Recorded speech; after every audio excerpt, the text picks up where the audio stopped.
네, 오늘 하나님께서 우리에게 주시는 말씀은 이사야 65장 17절부터 25절까지 말씀입니다. 이사야 65장 17절부터 25절까지 말씀을 제가 읽겠습니다. 보아라, 내가 새 하늘과 새 땅을 창조할 것이니 이전 것들은 기억되거나 마음에 떠오르거나 하지 않을 것이다. 그러니 너희는 내가 창조하는 것을 길이길이 기뻐하고 즐거워하여라. 보아라, 내가 예루살렘을 기쁨이 가득 찬 도성으로 창조하고 그 주민을 행복을 누리는 백성으로 창조하겠다. 예루살렘은 나의 기쁨이 되고 거기에 사는 백성은 나의 즐거움이 될 것이니 그 안에서 다시는 울음소리와 울부짖는 소리가 들리지 않을 것이다. 거기에는 몇 날 살지 못하고 죽는 아이가 없을 것이며 수명을 다 채우지 못하는 노인도 없을 것이다.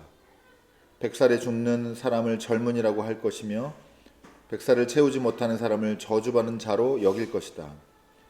집을 지은 사람들이 자기가 지은 집에 들어가 살 것이며 포도나무를 심은 사람들이 자기가 기른 나무의 열매를 먹을 것이다. 자기가 지은 집에 다른 사람이 들어가 살지 않을 것이며 자기가 심은 것을 다른 사람이 먹지 않을 것이다. 나의 백성은 나무처럼 오래 살겠고 그들이 수고하여 번 것을 오래오래 누릴 것이다. 그들은 헛되이 수고하지 않으며 그들이 낳은 자식은 재난을 당하지 않을 것이다. 그들은 주님께 복받은 자손이며 그들의 자손도 그들과 같이 복을 받을 것이다. 그들이 부르기 전에 내가 응답하며 그들이 말을 마치기도 전에 내가 들어주겠다. 이리와 어린 양이 함께 풀을 먹으며 사자가 소처럼 여물을 먹으며 뱀이 흙을 먹이로 삼을 것이다. 나의 거룩한 산에서는 서로 해치거나 상하게 하는 일이 전혀 없을 것이다. 주님의 말씀이시다. 이는 하나님의 말씀입니다. 하나님 감사합니다. 우리 함께 인사하고 말씀을 나누도록 하겠습니다. 구원은 날마다 새롭습니다. 인사하겠습니다. 네. 할렐루야. 오늘 예수 그리스도께서 부활하신 부활주일입니다. 부활주일의 기쁨을 가지고 말씀 은혜 함께 나누도록 하겠습니다. 부활절은 기독교 전통에서 가장 오래되고 가장 중요한 절기입니다. 사실 이 주일의 기원이 부활절이에요.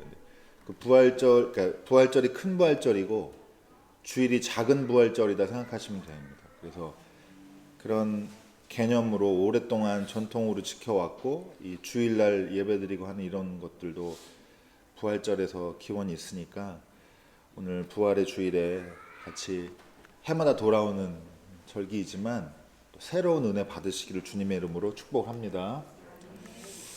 오늘 말씀의 제목은 어떤 생명, 죽음을 무릅쓴 삶입니다. 제가 설교 준비하고 이런저런 자료 찾다 보니까 유럽의 이런 데 교회에는 전통이 부활절날 농담하는 전통이 있대요. 그 설교 시간에. 그래서 아예 이름이 있어요. 부활절 웃음이라고 해서 그날은 한번 이렇게 웃게끔 모두가 그런 것도 있다고 하더라고요. 근데 저도 이제 그래서 한 가지 좀 흥미로운 거 얘기를 나누고 하겠는데 웃긴 얘기는 아니고요. 여러분 지금 한국의 평균 수명이 몇 살일까요? 남자, 여자 누가 높을까요? 여자가 높은 건 알고 계시죠? 여자가 85.4세. 아직 많이 남으셨습니다. 네. 남자는 79.3세입니다. 근데 여러분 조선시대는 평균 기대 수명 몇 살이었을까요? 우리나라 사람들. 응? 저 이거 찾아보고 깜짝 놀랐어요. 20대 중반이었습니다. 20대 중반. 1930년대 와서 30대 중반이 됐대요. 그러니까 저희가 감이 없지만 그래도 아주 옛날이라고 생각할 수 있는 청동기 시대, 신라 이런 그런 때, 그럴 때는 보통 평균 연령의 기대 수명이 18세였다고 추정하고, 로마 시대 예수님 당시에는 추정이지만 22세에서 35세 사이로 추정을 하는 겁니다. 그러니까 예수님이 어떻게 말하면 일찍 돌아가신 게 아니고 평균 연령쯤에 이제 돌아가신 거라고 볼 수 있어요. 그러니까 여러분 이사야가 100살까지 산다는 게 사실 말도 안 되는 엄청나게 놀라운 선언인 거예요. 근데 여러분 왜 이때 이렇게 평균 수명이 낮았을까요? 영아 사망률 때문에. 이 나이 평균 수명까지 사는 사람보다 어릴 때 죽는 사람이 훨씬 많았고, 노인 중에 그러니까 이런 거를 평균 수명을 이건 다 이게 조사해 본 거니까 이런 걸 들어보면은 왜 이렇게 환갑잔치만 해도 크게 잔치였는지를 알 수. 여러분 보통 평균 나이가 20대 중반이고 30, 40 넘으면 진짜 세상 이치를 다 아는 나이가 되는 거예요. 그만큼 수명이 짧았고 자기 수완대로 사는 사람은 진짜 옛날에는 정말 특별한 복을 받은 사람들만 그렇게 살 수 있었다라고 하는 겁니다.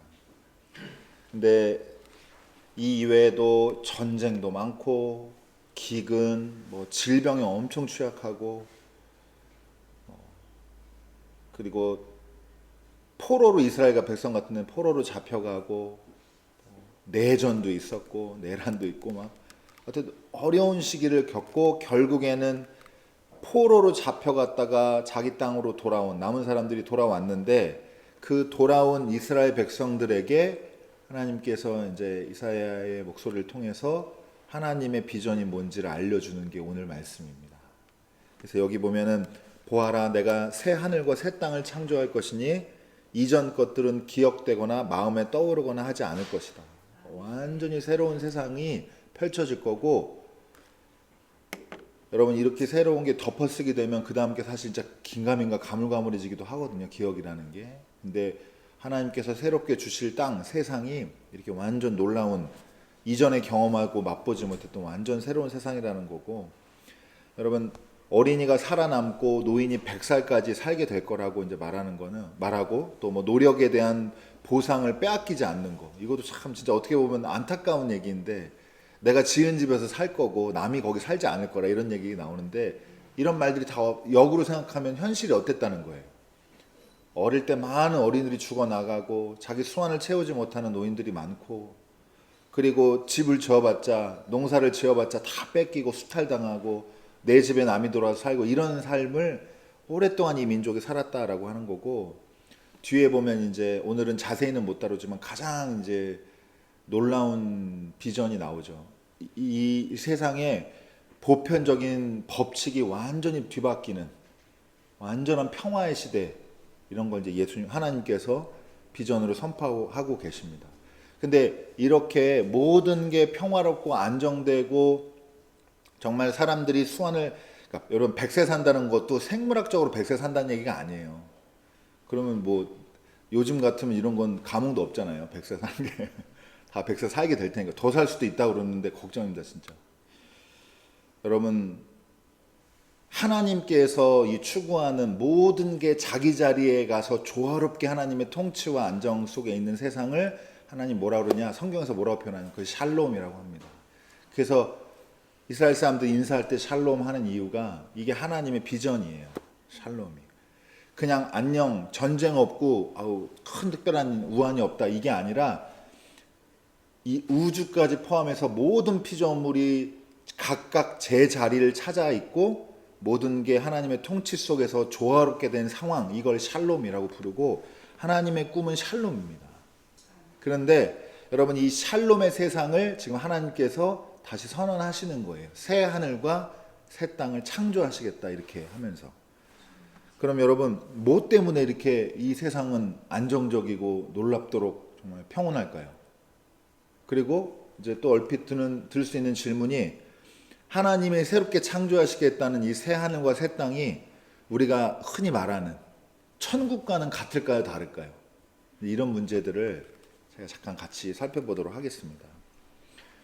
여러분 새 하늘, 새 땅, 이제 후에는 제가 하나님 나라 이렇게라도 부를 텐데요. 이 천국과 같을까요, 다를까요? 천국 말하는 걸까요? 천국 아니고 다른 것도 표현을 하는 얘기일까요? 천국이 아닙니다, 여러분. 새하늘과 새 땅은 천국 말하는 게 아니에요. 물론 많은 부분 유사합니다. 하나님 나라 이 새하늘 새 땅이 왜 이렇게 이토록 안정적이고 평화로운가? 딱 한 가지 때문이에요. 하나님의 통치가, 하나님의 임재가 충만하기 때문에. 그런데 천국이나 새하늘 새 땅 둘 다 이 면에서는 동일합니다. 그러나 결정적으로 다른 게 있는데 여러분 오늘 잘 정리하시기 바라요. 천국은 가는 데예요, 오는 데예요? 가는 데입니다. 그럼 새하늘과 새 땅은 가는 데예요, 오는 데예요? 오는 거예요. 그럼 여러분 결론인데요. 다른 얘기 뒤에 있지만 오늘 결론인데, 여러분 그리스도인들은 천국을 더 소망해야 될까요? 새하늘과 새 땅을 더 소망해야 될까요? 새하늘과 새 땅이 우리가 더 헌신해야 되고 우리가 더 소중하게 생각해야 될 우리의 비전입니다. 오늘 찬양에도 너무 오랫동안 이게 우리 전통적인 신앙에 있기 때문에, 물론 여러분 천국 가는 거 좋은 일이고 감사한 일이고 우리가 소망하는 일이에요.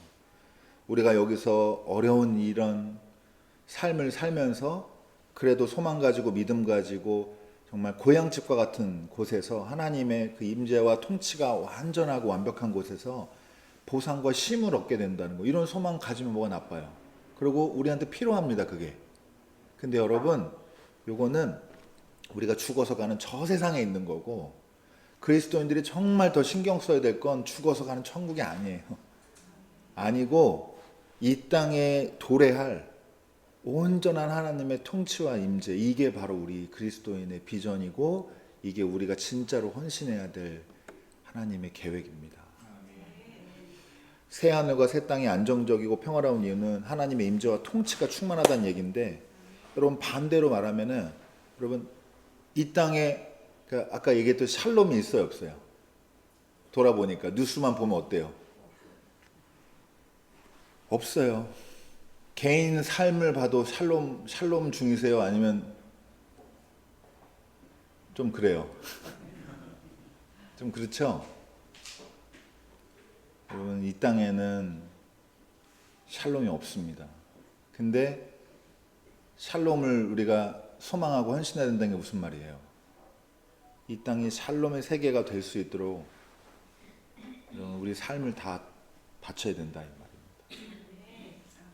그리스도인은 어려운 중에도 신앙생활 잘해서 예배 잘 드리고 기도하고 찬양해서 천국 가려고 부름받은 사람이 어떨 것 같아요? 그게 전부가 아니에요.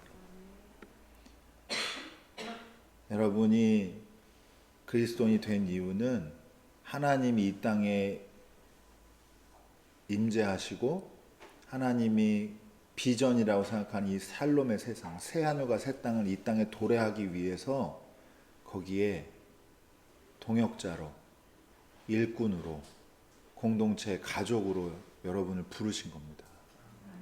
그리고 그거의 축소판 모형이 그게 어디예요? 교회예요. 교회예요, 교회. 교회가 어떻게 보면 가정보다 더 중요합니다, 여러분. 혈연 중심의 관계망보다도 하나님 나라의 비전을 가지고 거기에 헌신된 사람들의 모임, 더 확대된, 더 열려있는 이 교회의 비전이 하나님의 비전과 연합해야 되고, 하나님의 임재와 통치를 교회에서 경험하지 않으면 경험할 데가 없는 거예요. 그래서 여기서 힘 얻고 어떻게 가야 돼요? 세상 나가서 새 하늘과 새 땅이 이루어지도록, 하루빨리 돌아오도록 열심히 사는 게, 그게 여러분 그걸 뭐라 그래요? 부활 신앙이라고 하는 겁니다. 그게 여러분 믿음이 돼야 되고요. 여러분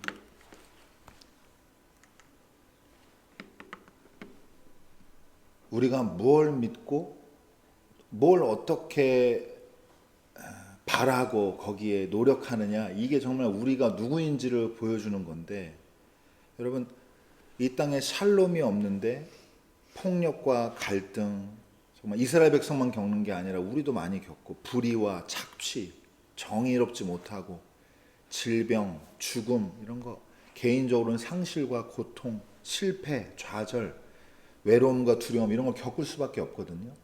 근데 여러분 이거를 극복해내는 힘이 부활신앙인 겁니다. 개인적 차원에서도 그렇고 사회와 공동체적인 차원에서도 그렇고 그리고 전 우주 피조 세계에서도 이런 어둠이라고 표현할 수 있는 죽음이라고 대변되는 모든 이 하나님의 샬롬을 거역하는 이 모든 세력을 거기에 맞서서 대항해서 진짜 꺾이지 않고 살아남아서 끝내 하나님이 하신 일을 보겠다고 하는 그 삶의 원천이 어디서 나오냐? 그게 바로 부활을 믿는 믿음에서 나오는 거고, 부활 신앙이 새 하늘과 새 땅, 여기 샬롬의 비전에 여러분 우리를 거기에 헌신하게 만들고 그걸 이루고 이 땅에 구현하게 만드는 힘이 바로 부활의 신앙에 있다라고 하는 겁니다. 단어들이 여러 개 등장하지만 쉽게 그냥 설명드리면, 여러분 예수님께서 하나님 나라가 가까이 왔다라고 하잖아요.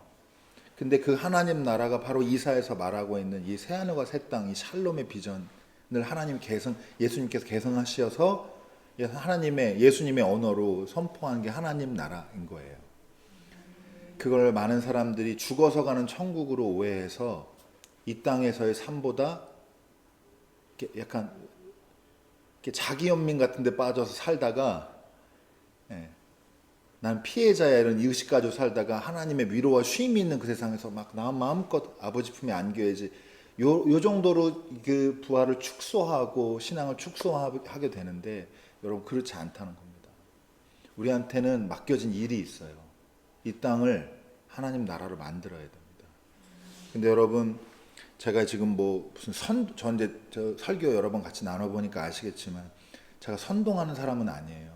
여러분 나가가지고 막 사장이랑 싸우고 지금 부조리한 기득권이랑 막 박살내고 들이받고 이렇게 하라는 그런 얘기가 아닙니다. 그건 나중에 본인이 선택하면 되는데, 제가 드리고 싶은 말씀은 지금 우리가 살고 있는 이 땅에서 내 욕망을 극대화하고 그걸 충족하는 삶을 신앙으로 오해하지 마시라는 거예요. 세상이 부조리해요. 근데 부조리한 세상에 사는 삶이 내가 이 옆집보다 조금만 더 평안하고 안녕하고 더 다리 뻗고 살고 싶어요. 그러면 여러분 그게 그리스도인의 비전으로 합당할까요? 합당하지 않을까요? 안 하는 거예요. 이걸 깨달으셔야 돼요. 세상에 어찌됐건 우리 가족, 우리 새끼들 입에 밥 들어가면 된다, 이런 마음, 여러분 그런 마음은 부활의 신앙에 합당하지 않아요. 내가 남보다 조금 더 누리고 그런 거는 여러분 세상 사람들이 바라는 꿈이지 기독교인의 꿈이 되면 안 됩니다. 여러분 프랑스 시인 중에 보들레르라는 사람이 있어요. 유명한 사람이니까 아는 척 하십시오. 이렇게 원래 알고 있는 것처럼. 보들레르라는 시인이 있는데, 이 사람이 무슨 말을 했냐면, 진보는 우리의 원죄를 줄이는 데 있다라고. 그러니까 뭔가 좀 나아진다고 하는 거는 우리가 원죄를 줄이는, 거기서 우리가 더 나아지는 거다, 이런 얘기를 한 거거든요. 근데 이걸 제가 좋아하는 게 황현산 선생님이 뭐라고 얘기했냐면, 설명을 좀 해준 건데, 우리는 생명이니까, 우리가 인간이니까 어쩔 수 없이 저질러야 하는 죄가 있어요. 인간은 거기에서 자유롭지가 않습니다. 인간은 존재하는 것 자체가 사실 이 전체 피조 세계에는 플러스가 아니라 마이너스일 때가 많아요. 근데 그걸 의식을 해요. 내가 그냥 살아서 숨 쉬는 것만으로도 남한테 피해를 주는구나, 세상을 망치는구나, 피조 세계를. 이런 마음을, 의식을 가지고 한 걸음이라도 거기서 벗어나려고 하는 노력을 해야 될 거 아니에요. 정신적인 노력.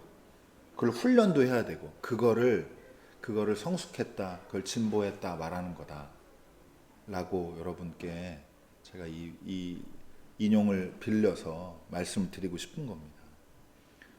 대신에 그래서 인간에게는 세상을 망가뜨리는 힘도 있어요. 자연적으로 망가뜨려요. 그냥 살면 망가뜨립니다. 그러나 반대로 뭐가 있어요?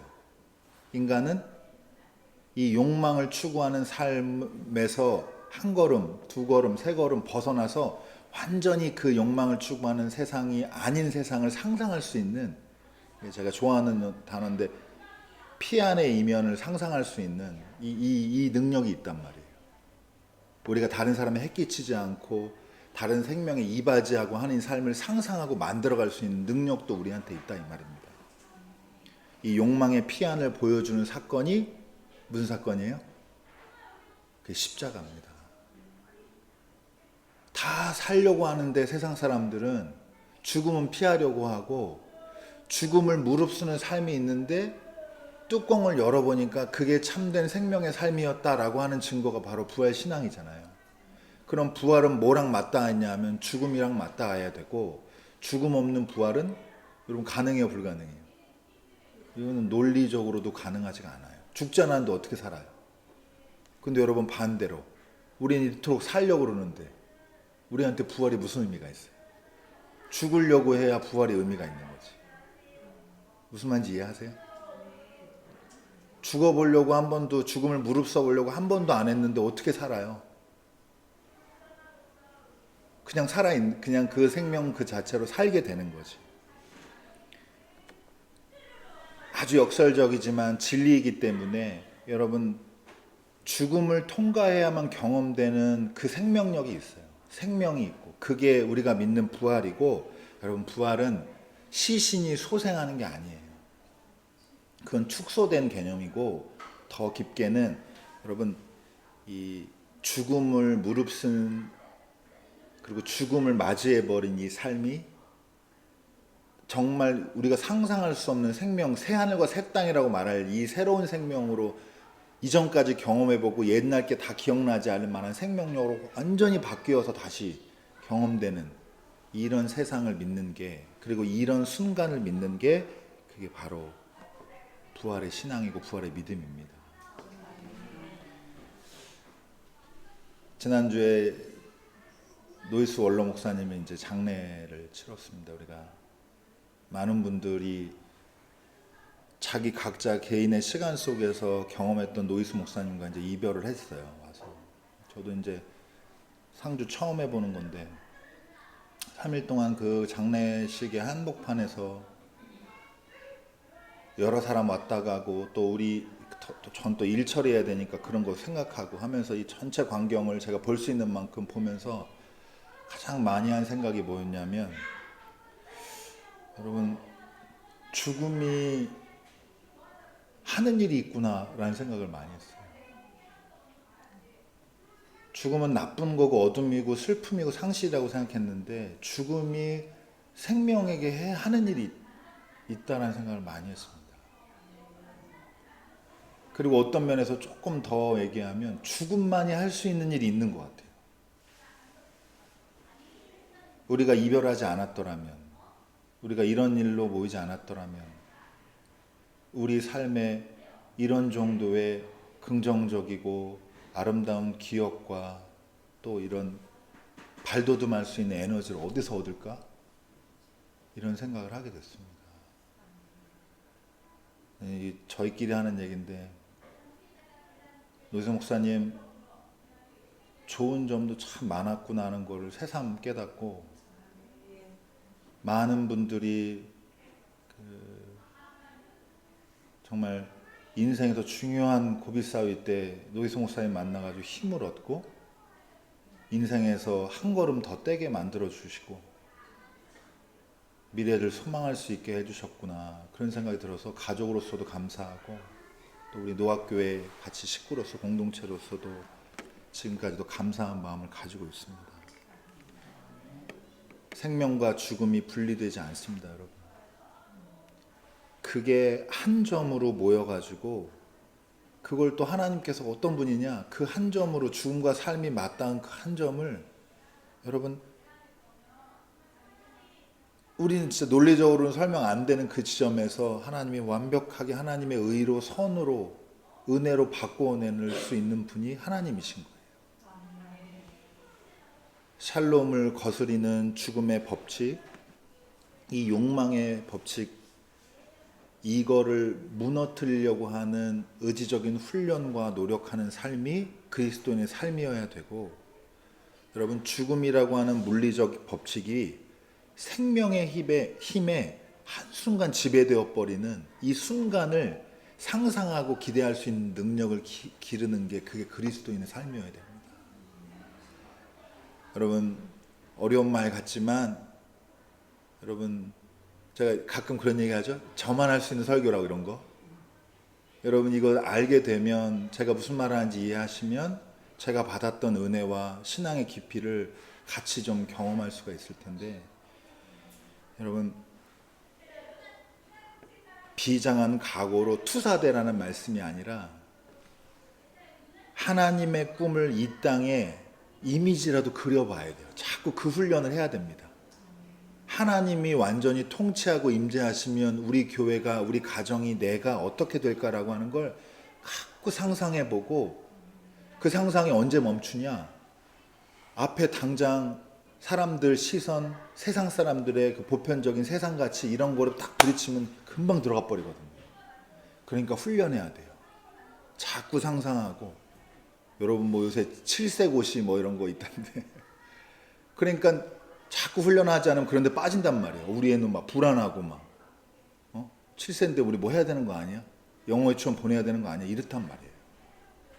여러분 이 욕망의 피안을 생각하는 사람의 결정적인 제일 우리 본이 누구예요? 예수 그리스도거든요. 그러니까 여러분 욕망의 피안을 상상하는 사람을 세상이 좋아할까요? 좋아하지 않을까요? 좋아하지 않아요. 위험하게 생각하고 이상한 사람이라고 생각해요. 그래서 죽였습니다. 세상이 반길 리가 없어요. 이런 사람을. 여러분 그래서 이 삶이 세상이 반기지 않는 삶이기 때문에 죽음을 무릅쓴 삶이 되는 겁니다. 근데 우리는 죽음을 무릅쓴 삶에 참된 생명이 있다고 여러분 믿으시기 바랍니다. 다르게 사시고 다르게 사는 게 우월감이 아니라 우리의 부활의 신앙이고 거기에 순종하는 우리의 삶이 하나님의 이 샬롬을 이 땅에 구원하는데 조금이라도 보탬이 되는 그런 복된 삶이 되기를 주님의 이름으로 축원합니다.